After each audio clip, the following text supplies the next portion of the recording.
योग की भूमि भारत ने पूरे विश्व को वो दिया है जिसकी आज के मॉडर्न वर्ल्ड को सबसे ज्यादा जरूरत है। हम बात कर रहे हैं योग की। 21 जून को हर साल बड़ी शान से मनाया जाने वाला इंटरनेशनल योगा डे आज भारत में ही नहीं बल्कि विदेशों में भी कई लोगों को एक स्वस्थ जीवन दे रहा है।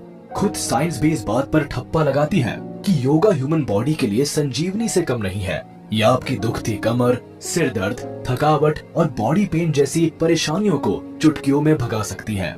ऐसे में चलिए आज हम आपको कुछ ऐसे योगासन बताते हैं जो न केवल आपके शरीर की फिजिकल स्ट्रेंथ बढ़ाते हैं बल्कि मेंटल स्ट्रेंथ को भी दोगुना कर देते हैं। नंबर 10, चाइल्ड्स पोज, बाल आसन।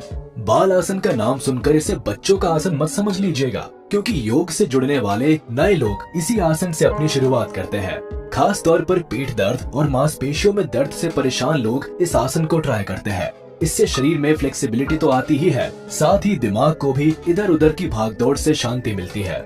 गुस्से पर काबू पाने और पीरियड पेन को कम करने के लिए भी बाल आसन का सहारा लिया जाता है। इस आसन को करने के लिए वज्रासन की मुद्रा में बैठकर सिर को बच्चे की तरह जमीन से लगाते हैं और पेट को जांघों पर रखते हैं। हाथ को आगे की तरफ स्ट्रेच करते हुए 15 से 20 सेकंड तक इसी पोजीशन में रहने के बाद रिलैक्स हो जाते हैं। ध्यान रहे कि अगर आप डायरिया जैसी परेशानी से गुजर रहे हैं तो इस आसन से परहेज करें। साथ ही प्रेग्नेंट वुमेन भी इस आसन से दूर रहे। Number 9, downward facing dog pose, अधोमुख श्वानासन। योग की शुरुआत आसनों में अधोमुख श्वासन का जरूरी महत्व है। यह आसन सूर्य नमस्कार का ही जरूरी हिस्सा है। इसे करने से शरीर से जुड़ी कई दिक्कतें तो सॉल्व होती ही है, साथ ही माइंड में पॉजिटिविटी भी आती है।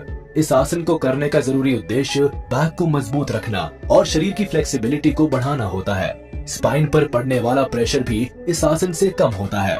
इसे करने के लिए आपको जमीन पर सीधे खड़े होकर अपनी अपर बॉडी को नीचे की तरफ झुकाना होता है और दोनों हिस्सों को स्ट्रेच करना पड़ता है। ऐसा करते हुए आपके हाथ पैर बिल्कुल सीधे होने चाहिए। अगर आपकी पीठ, कंधे और कमर में कोई गहरी चोट है तो इस आसन को करने से बचे और कार्पल टनल सिंड्रोम से जूझने वाले लोग भी इसे बिल्कुल ना करें। नंबर 8, चतुरंगा दंडासन, लो प्लैंक। योग की शुरुआती आसनों में अधोमुख श्वानासन का जरूरी महत्व है। योगासन से जुड़ने वाले लोगों को शरीर के कई हिस्सों पर काम करने की जरूरत होती है और चतुरंगा दंडासन उन्हीं जरूरतों को पूरा करता है। अस्थमा से जूझने वाले लोगों के लिए भी यह आसन काफी कारगर है, क्योंकि धनुरासन लंग्स की ब्रीदिंग कैपेसिटी को भी बढ़ाने का काम करता है। खास बात है कि इस आसन के दौरान आपके शरीर का सारा वजन हाथ और पैरों की उंगलियों पर होता है। अपर आर्म और फोर आर्म के बीच कोहनी पर 90 डिग्री का एंगल बनता है और शरीर जमीन के पैरेलल होता है। अगर आप भी चतुरंगा दंडासन को अपने योगा रूटीन में उतारने वाले हैं तो इस बात का ख्याल रखें कि शरीर को होल्ड करते हुए आपका पोस्चर 10 से 30 सेकंड तक बरकरार रहे और रिलैक्स करते हुए सावधानी से अपनी पोजीशन पर वापस आए। इसके अलावा शरीर को उठाते हुए सांस अंदर की ओर ले। नंबर 7, बोट पोज, नौकासन। अगर आप भी ऑफिस में एक ही पोजीशन में 8 घंटे गुजारते हैं तो नौकासन आपके लिए ही है। ये योगासन थाइस और लोअर बैक को मजबूत बनाने के साथ डाइजेशन को बेहतर बनाने का काम करता है। साथ ही किडनीज को भी स्टिमुलेट करता है और दिमाग को स्ट्रेस से छुटकारा दिलाता है। एब्स, बाइसेप्स, ट्राइसेप्स और लोअर बैक की मजबूती के लिए यह आसन एक परफेक्ट चॉइस है। इसे करते हुए शरीर को नाव की आकृति में बेंड करना पड़ता है। नौकासन में धड़ से लेकर हिप्स और पैरों की उंगलियां तक स्ट्रेच होती है। शरीर का सारा भार कोर एरिया में केंद्रित होता है। अगर आप बिगनर हैं तो धीरे धीरे इसकी प्रैक्टिस करें और अपने शरीर पर ज्यादा प्रेशर न डालें। Number 6, corps pose, shavasana. Shavasana को कई लोग आलस से जोड़कर भी देखते हैं, लेकिन इस आसन के फायदे चमत्कारी है। यह आपके शरीर के फिजिकल और मेंटल प्रेशर को कम करने की कोशिश करता है। साथ ही साथ बॉडी को मेडिटेशन की स्थिति में ले जाता है। ऑफिस से लेकर रिलेशनशिप तक के सारे स्ट्रेस इस एक आसन से कम हो जाते हैं। साथ ही आपकी मेमोरी और फोकसिंग पावर में भी सुधार दिखाई देता है। रिसर्च बताती है कि डायबिटीज मैनेजमेंट के लिए भी शवासन काफी इफेक्टिव है। इसे करने के लिए बस शरीर को रिलैक्सिंग पोजीशन में ले जाकर ब्रीदिंग पर फोकस करना चाहिए और बस कुछ ही देर में आप रिफ्रेश फील करने लगेंगे। नंबर 5, वॉरियर पोज, वीरभद्र आसन।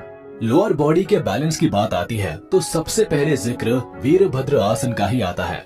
यह आसन कोर की स्ट्रेंथनिंग के साथ मसल स्ट्रेचिंग के लिए भी काफी कारगर है। इसको करने से फेफड़े, पेट और शोल्डर्स की स्ट्रेचिंग होती है और कंधों को मजबूती मिलती है।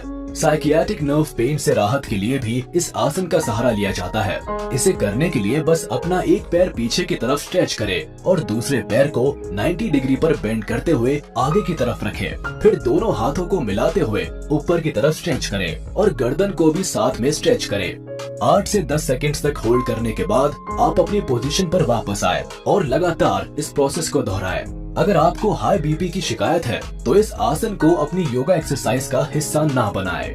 नंबर 4, वॉरियर 2, वीरभद्र आसन 2। योगा प्रैक्टिसेस के सबसे जरूरी आसनों में से एक वीरभद्र आसन 2 भी है। वो कहते हैं ना कि ज्यादातर बीमारियां पीठ से शुरू होती है और इंडाइजेशन की समस्या कई लोगों में पाई जाती है। आप ये समझ लीजिए कि इन सभी परेशानियों का इलाज वीरभद्र आसन 2 है। इनर थाइस और हिप्स को स्ट्रेच करने वाला ये आसन डाइजेशन और बैक एक के लिए काफी इफेक्टिव होता है। साथ ही बॉडी के कंसंट्रेशन और बैलेंस के लिए भी ये काफी बेनिफिशियल है।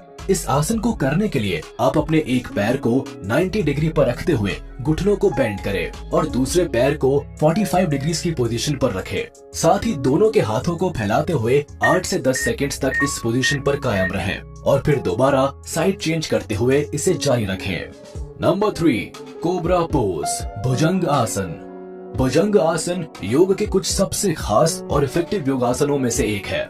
अगर आपने इसमें मास्टर कर लिया तो आपके शरीर में होने वाले एनर्जी बूस्ट और ट्रांजिशन को आप खुद महसूस कर पाएंगे। भुजंग आसन खासतौर सूर्य नमस्कार का ही हिस्सा है। आप चाहे तो इसे सूर्य नमस्कार के साथ कर सकते हैं या फिर अलग से भी कर सकते हैं। यह आसन स्पेसिफिकली लोगों की बैक को सही रखने का काम करती है। इसके चलते लिवर और किडनी शानदार तरह से फंक्शन कर पाते हैं और डाइजेशन भी बेहतर रहता है। भुजंग आसन को करने के लिए आपको पेट के बल लेटकर हाथों को कंधों के पास रखना होता है और फिर सांस भरते हुए अपर बॉडी को ऊपर की तरफ ले जाना होता है। फिर कुछ सेकंड तक पोजीशंस बरकरार रखते हुए वापस शरीर को रिलैक्स करना पड़ता है। नंबर 2, ब्रिज पोज, सेतु बांध सर्वंग आसन। टोन लोअर बॉडी के सपने देखने वालों के लिए सेतु बंद सर्वंग आसन सबसे शानदार आसन है। ये केवल आपकी रीढ़ की हड्डी पर काम नहीं करता बल्कि बॉडी और माइंड के अलर्ट रहने की भी पावर को बढ़ाता है। इससे शरीर में ताजगी का एहसास बना रहता है और आपका ब्लड सर्कुलेशन पहले से बेहतर हो जाता है। इस आसन को करने के लिए सबसे पहले लेटकर पैरों को बेंड करते हुए ऊपर करना जरूरी है। फिर उसके बाद अपने पेट को ऊपर उठाकर स्ट्रेच करना पड़ता है। ध्यान रहे ऊपर जाते हुए सांस को अंदर की ओर लेना है और कुछ सेकंड्स बाद नीचे आते हुए सांस को बाहर की तरफ छोड़ना है। नंबर 1, बाव पोज, धनुरासन। बैक पेन और मसल्स पेन की शिकायत रखने वाले लोगों के लिए धनुरासन किसी रामबाण से कम नहीं है। ये उनकी रीढ़ की हड्डी को मजबूती देने के साथ शरीर को फ्लेक्सिबल बनाता है। ये बॉडी पोस्चर को सुधारता है और मसल्स को स्ट्रेच करता है। अस्थमा से जुड़ने वाले लोगों के लिए भी ये आसन काफी कारगर है क्योंकि धनुरासन लंग्स की ब्रीदिंग कैपेसिटी को भी बढ़ाने का काम करता है। इस आसन को करने के लिए आपको पेट के बल लेटकर शरीर को तीर की तरह मोड़ना होता है। यहाँ आपके हाथ पैरों को लिफ्ट करते हैं और अपर बॉडी ऊपर की तरफ लिफ्ट होती है। 15 से 20 सेकंड्स तक की पोजीशन होल्ड करने के बाद सांस छोड़ते हुए आप रिलैक्स हो सकते हैं।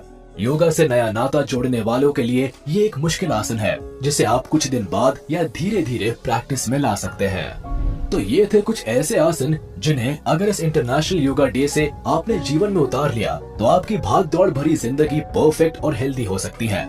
दोस्तों, आप योगा से कितने जुड़े हुए हैं और कौन से आसन को रोज करते हैं, हमें कमेंट में जरूर बताएं। आज के लिए बस इतना ही। उम्मीद है आपको हमारा ये वीडियो काफी पसंद आया होगा।